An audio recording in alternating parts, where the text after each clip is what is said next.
Hey everybody, this is the second video of the nutrition series that I'm offering for you to dive into nutrition. And today we're going to talk a little bit about sort of the why behind eating for being your best self and how to eat for health so that you can literally have the best life and get lean and feel your best and just basically perform at the level that you deserve to perform at.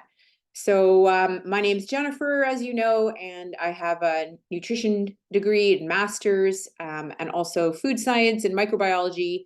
And I have a whole bunch of experience in the food industry as well as the pharmaceutical industry. And I have been coaching and learning about fitness and health for a long, long time now, over 15 years, formally, and a long time before that. So I'm going to dive right into this. So assuming my slides will change, which they always never seem to do properly on when I'm making a recording.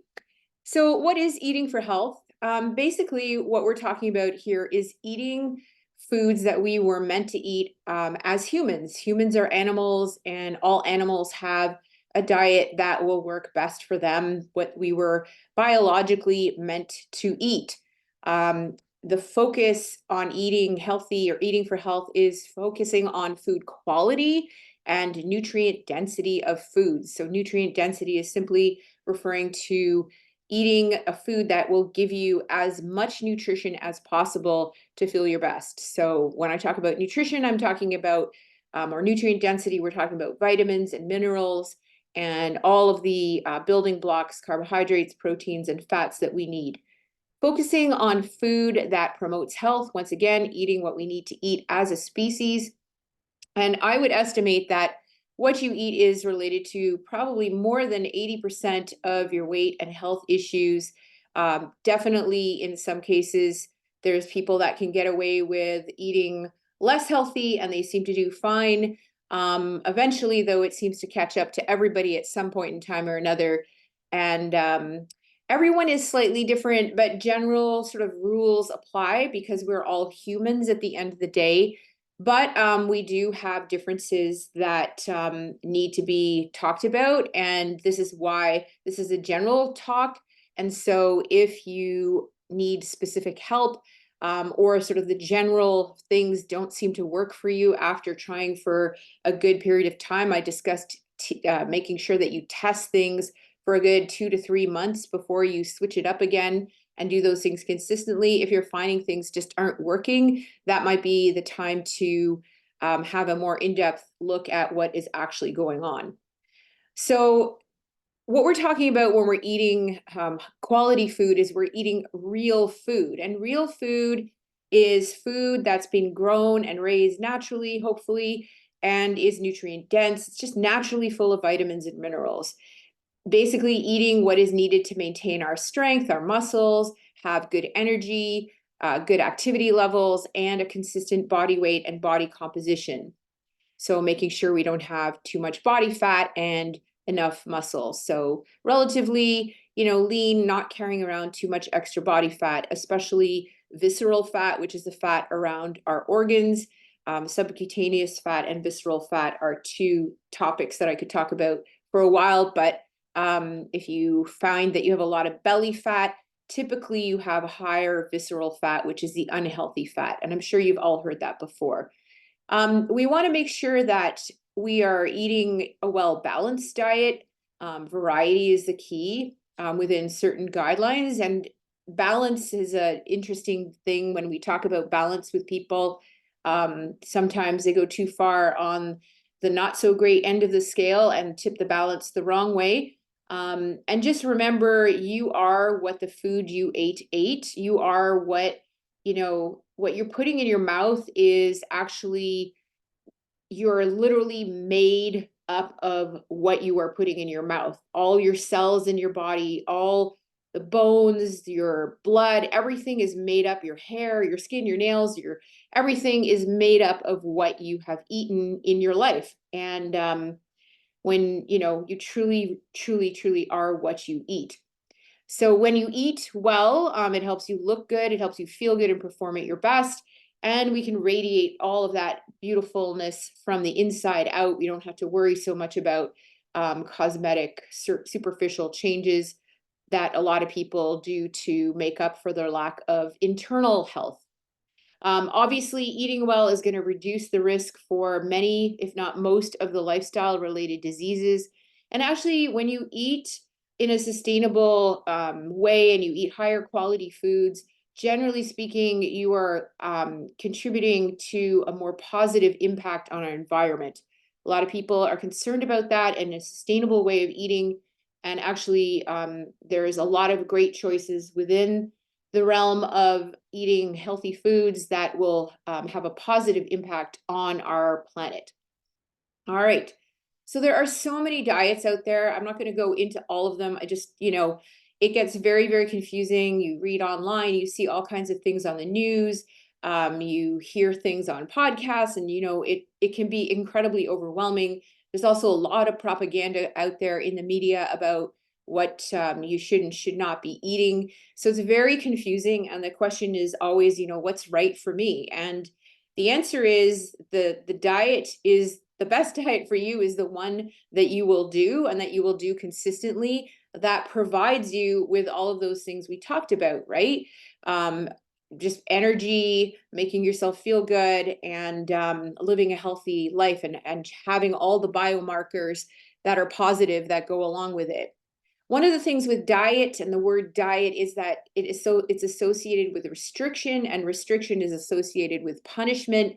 So it's really important to kind of reframe our view of food and ask yourself, if the food you are eating is giving you health or taking health away? Because if you think about it, what's really restrictive is eating something that's taking your health away, because that is actually ultimately what's happening when you eat certain things that are not, quote unquote, as good for you as other things that are more whole and natural, etc.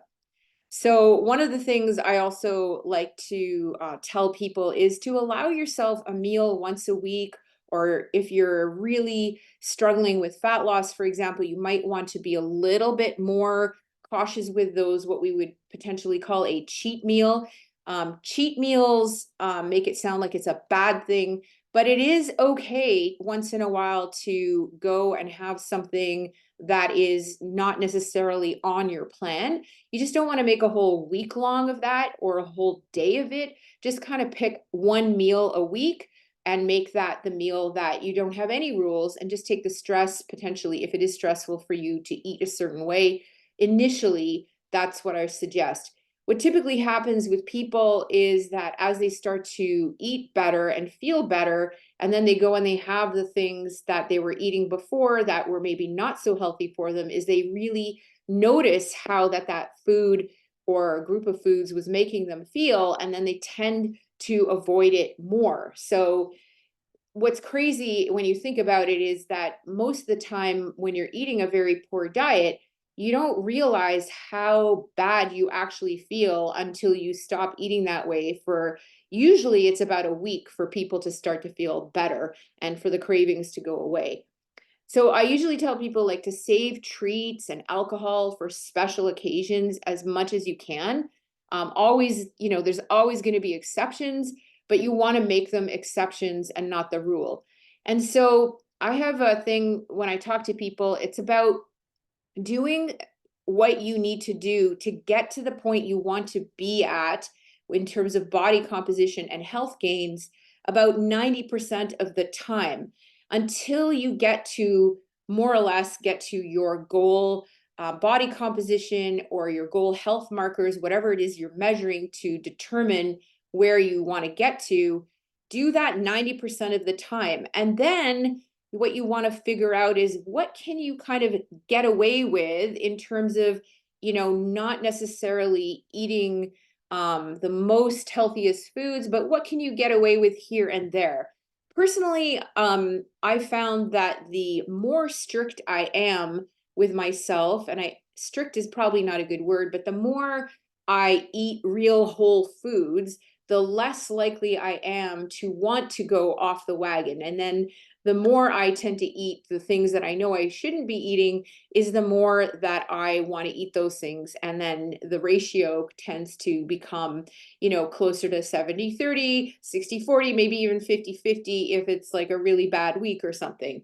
So the key at first, though, guys, is really sticking to the plan that you set out for yourself a good 90% of the time, realizing that there's always going to be exceptions to the rule, and that's okay. And it's not a failure, it's just life, and you have to be able to deal with that and just move forward and not look back with any sort of shame or regret around what you may or may not have eaten. So, with that being said, I want to make sure that you understand this is not necessarily about your weight.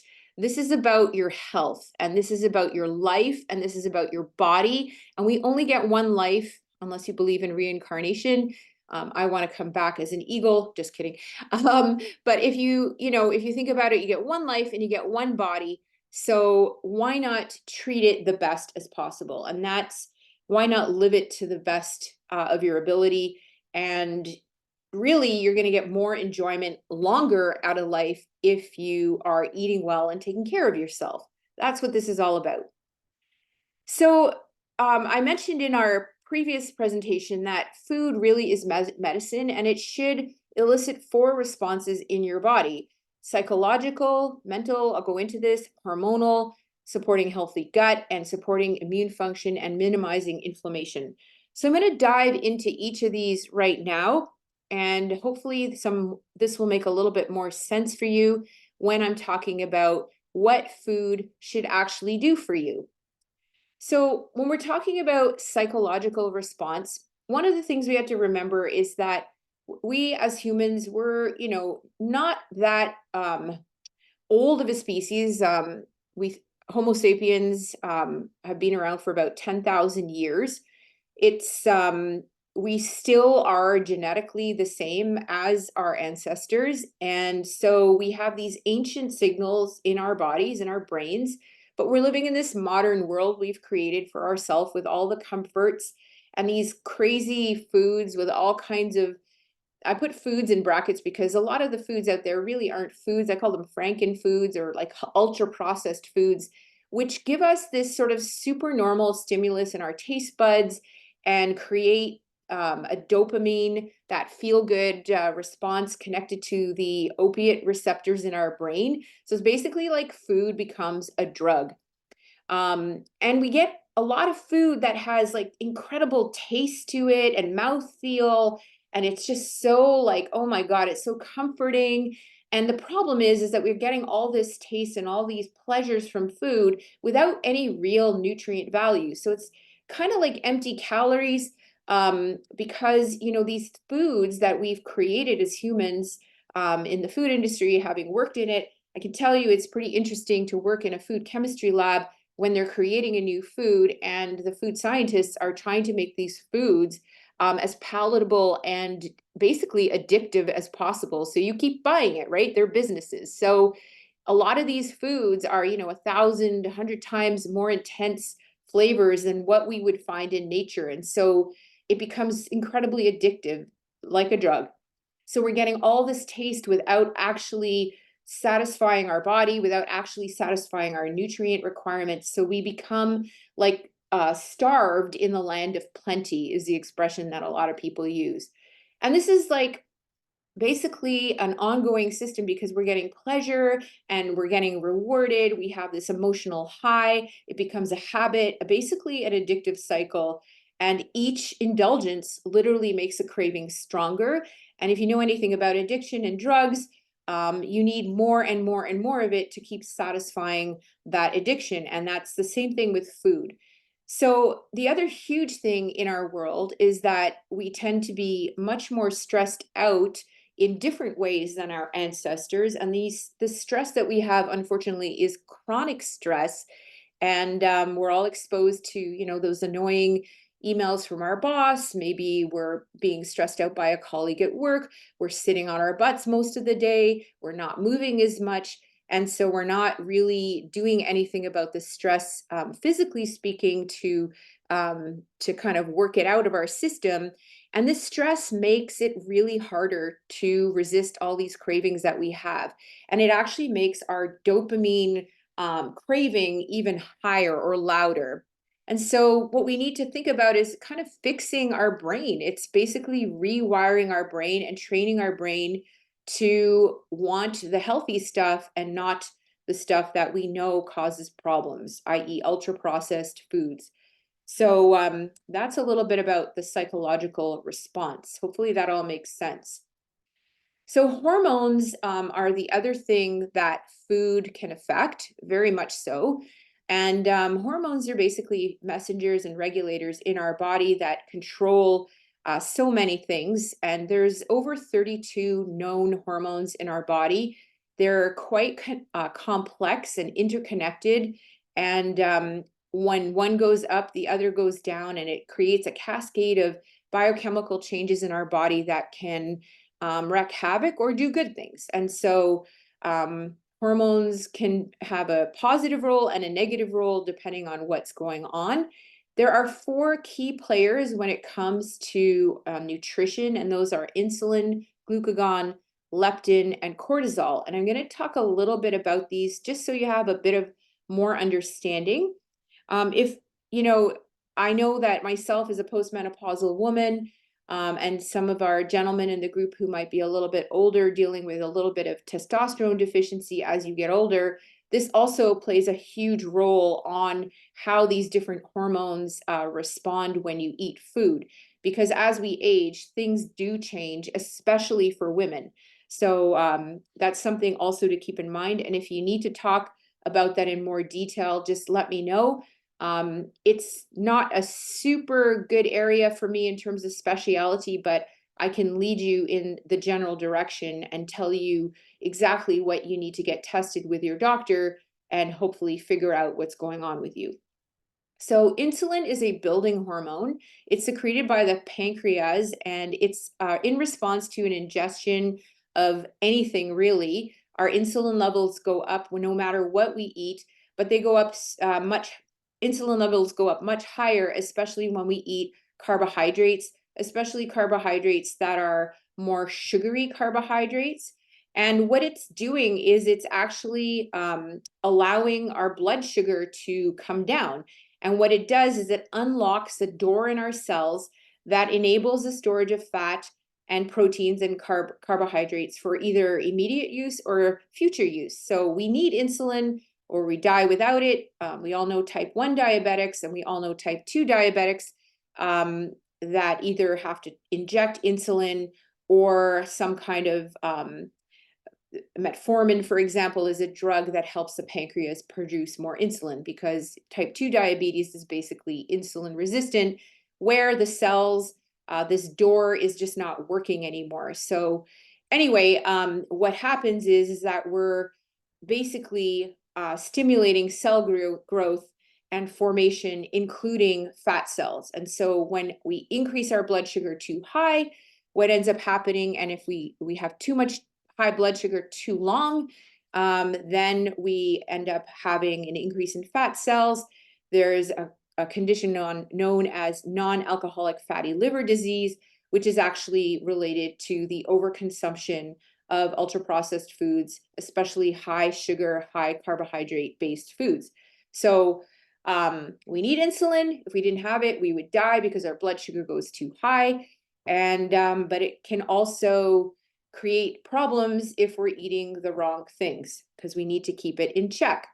A great test to ask your doctor for is a fasting insulin level. It's not commonly done. It really should be, because it'll give you a really good window into what is going on with your metabolism.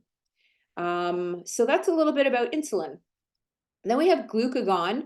Glucagon is actually secreted from the alpha cells of the pancreas. Insulin was from the beta cells.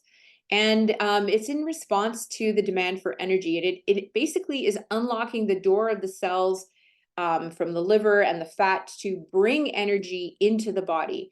And so it's giving us access to the energy previously stored. And glucagon and insulin work very closely together. So typically people that have an issue with insulin also have an issue with glucagon. And I won't get too much more into it because it's actually probably one of the least talked about hormones out there. And it's just really important to be able to get the energy from the foods, from the energy stored by the insulin. That's what glucagon does. Then we have leptin, and leptin is known as the hunger hormone. It's basically all about keeping your energy in balance, and it is secreted from your stomach, but mainly from the fat cells. And it's basically released in proportion to the amount of fat stored. So it works in our brains to regulate energy and expenditure and intake. And it's the hormone that gives us that feeling of fullness or satiety after we're done eating and telling us we've had enough to eat.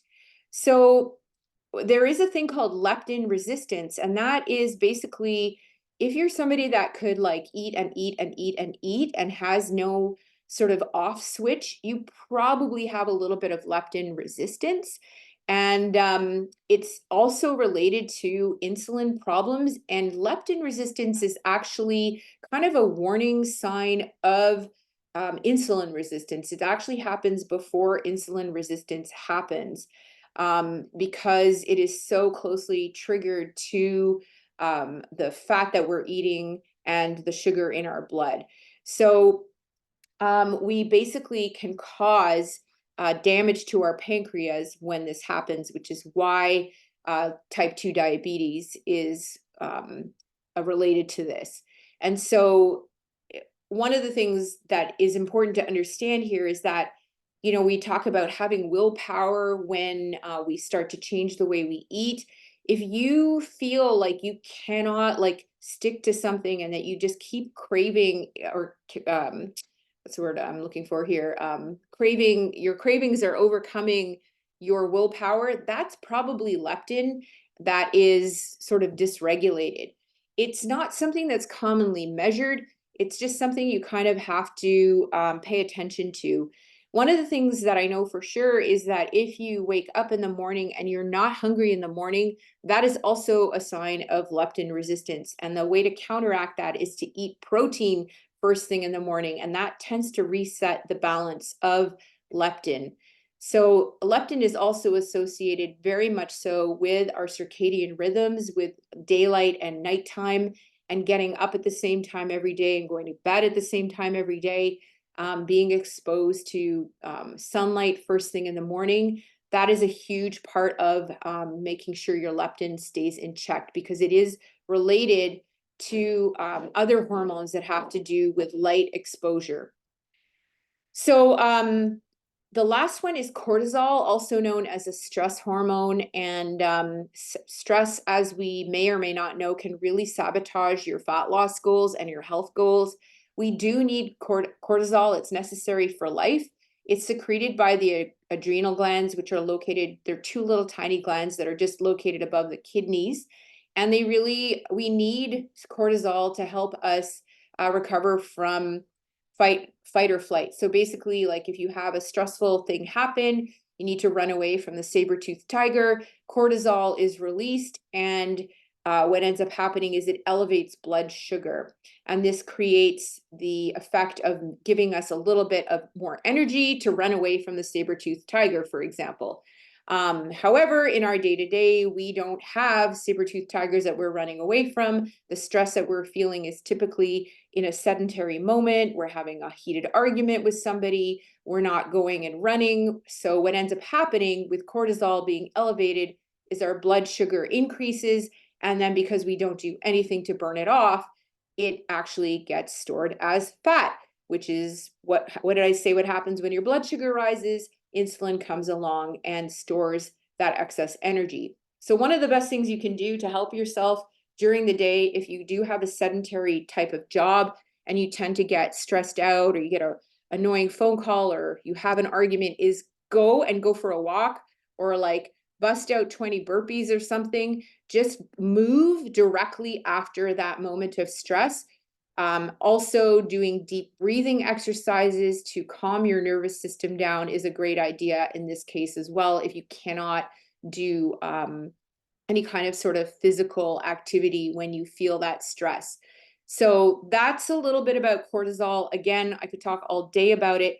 It is important, we need it, but we have to make sure that when we do have chronic stress, like for example, you're doing a renovation on your house, you're running a small business, you're trying to manage some elderly parents, you have a death in your family, um, all those kinds of things, marriage issues, all those kinds of things, not sleeping well are going to increase your cortisol chronically, and that's not what we want. Exercise actually also raises cortisol in a good way. And you will find, though, that if you do too much exercise, not many people in this case, you can actually get into trouble there in an overtraining syndrome. It's pretty rare, and you have to train pretty hard and pretty long to have that happen. Um, Generally speaking, exercise is going to help with your stress hormone. So hopefully that makes sense on cortisol. So the bottom line is we really want to avoid spikes in our hormones up or down. One of the key things is keeping your blood sugar levels relatively even, keeping your stress levels low, or finding ways to mitigate your stress with meditation, mindfulness, breathing exercises, and exercise. And then when you keep your body fat and your body composition at a reasonable level, then you also will mitigate the effects that these hormones have. I could get into how body fat actually really messes up estrogen in women, but that's a whole other topic. So that's hormones. Bottom line, I just wanted to make sure I got into that a little bit. This may have been completely boring for you, or maybe completely enlightening. If you want to learn more about it, we can have a conversation, or I can point you to some amazing resources out there. So the third thing we want food to do is we want it to support a healthy gut. And our gut, you may have heard that gut health is super important. The function of our gut is so important to prevent foods or from things outside in the environment from getting into our body. If you think about it, if you open your mouth, it's basically like the outside world is like right there, right? Your nasal cavities, your mouth going all the way down to your bum. This is like open to the outside world, and it's your barrier to protect yourself. So we want to make sure that that barrier is as healthy as possible. You don't want it to become inflamed, because otherwise it can't function. And it's a huge part of your immune system.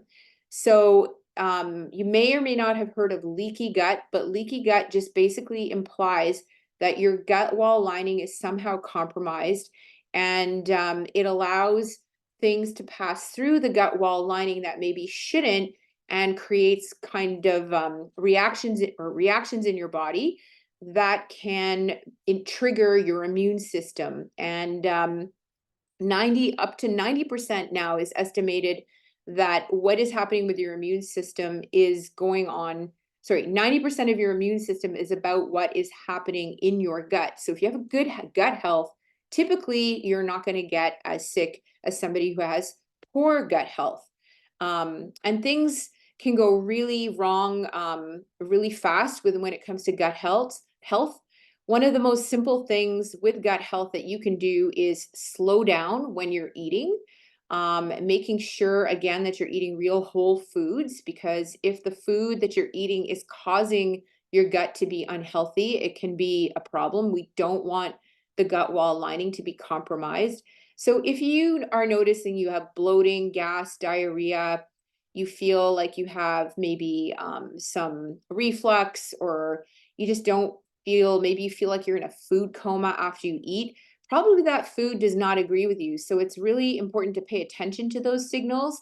The other big thing, and this is just like how you eat, like I said, chewing your food, not eating like in a seriously stressed out mode. Like you should take some deep breaths. One of the things, like, saying grace actually will slow you down from just sitting down and inhaling your food. And even though I don't say grace, sometimes I'll just sit there and just like have a couple of deep breaths before I eat, just to calm myself down and remind myself not to eat too quickly. Doesn't always happen, very difficult in our busy world. So in your gut, you have what are called bacteria, and we want to have probiotics, which are good bacteria. And it's sort of like having nice carpet on an expensive floor. Your gut wall lining is your flooring, and you want to have these good gut bacteria in there to help you deal with the food that you're consuming. It's estimated actually that we have more bacteria in our gut than we have actual cells in our body. Where do you get these good bacteria from? Things like fermented foods, sauerkraut, kombucha, kimchi. Make sure that these things are raw, unpasteurized, and unsweetened. And things like yogurt, again, make sure it's unsweetened, make sure it's actual real yogurt and not like a ton of milk solids, making that yogurt really thick. And just really feeding your gut good food, good whole food is what is the key. Hopefully that makes sense. So we want food to support a healthy gut. Last but not least, we want food to support our immune function and minimize inflammation. And so number 4 and number 3 with respect to the gut and immune function are actually interrelated, because if our gut is healthy, typically we're going to be supporting our immune function and minimizing inflammation. So just so you know what inflammation is, we have what's called acute inflammation, and then we have chronic inflammation. So acute inflammation is like typically like you fall down, you scrape your knee, and you have bleeding, and white blood cells rush to the area to heal it. And that kind of inflammation is not bad. We want that healing to go on. What is chronic inflammation is this long-term inflammation that typically starts in the gut and leads to a breakdown of the tissue in our body. It's generally systemic. Generally, our whole body is dealing with it. You might feel it more in one place than the other. And so your immune system becomes on high alert all the time, which means that it cannot fight off infections or viruses or bacteria as effectively as somebody who is not inflamed.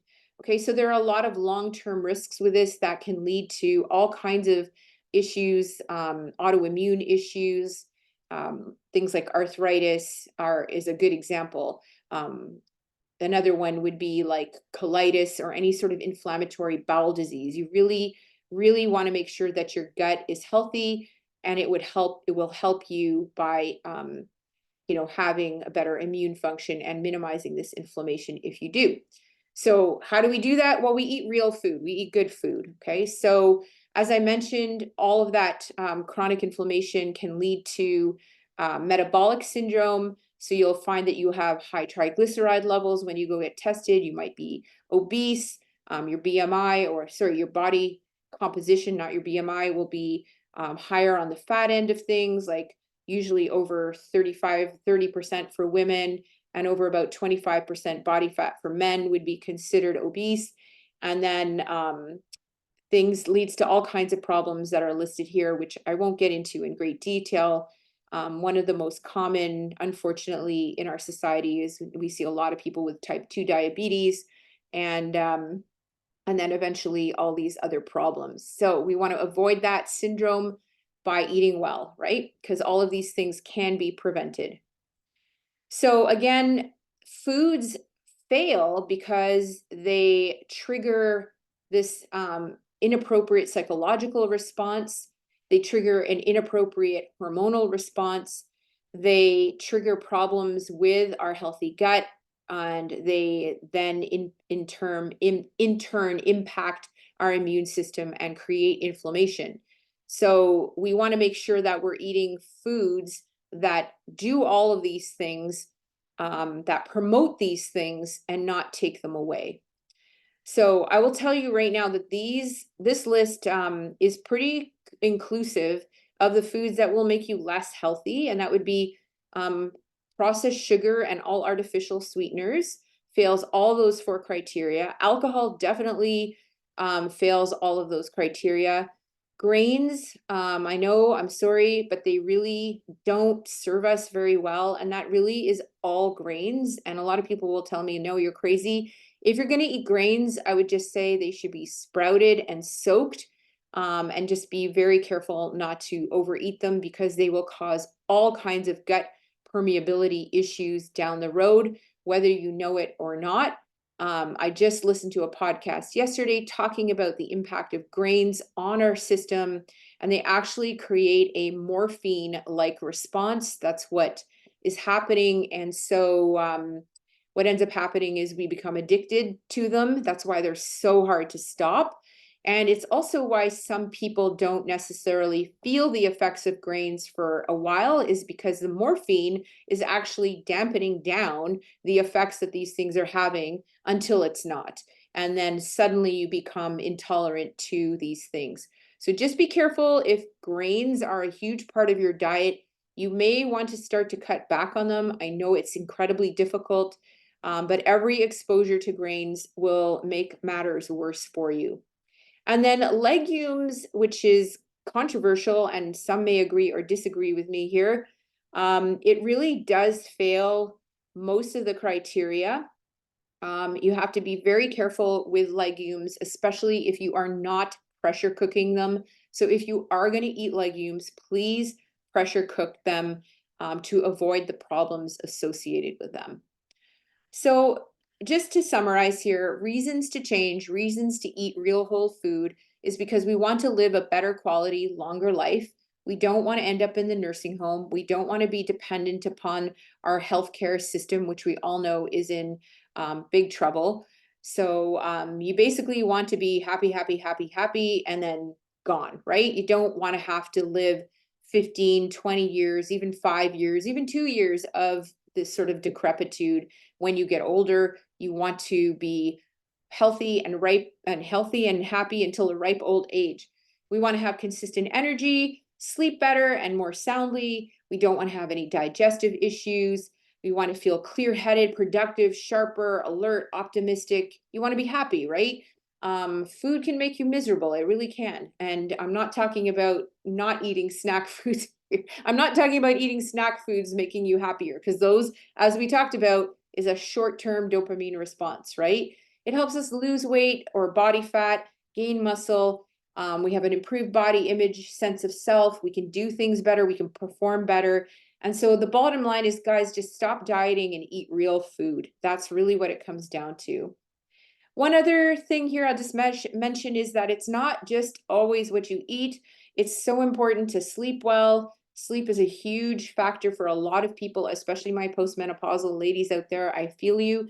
But it is related to what you eat. And if you eat better, you will sleep better. And eventually it should resolve itself. Being completely stressed all the time is not good. So if that's you, please seek help and start to work on that. It will just impact your life in a negative way. So please make sure you're reaching out for help. There's so many things out there that will help you emotionally and physically. And then making sure that you're exercising, working on getting strong and building those muscles and doing functional movements, which we do in CrossFit, which is great. So if you're coming consistently, you've got that box checked. Take time for yourself, take time for others, for family, for your relationships, have fun, and just get out from in front of your screen and go in the sunshine when it's out. All right, that's it for now. In the next talk, I'm going to talk a little bit about meal prepping. So stay tuned for that, and thanks for listening.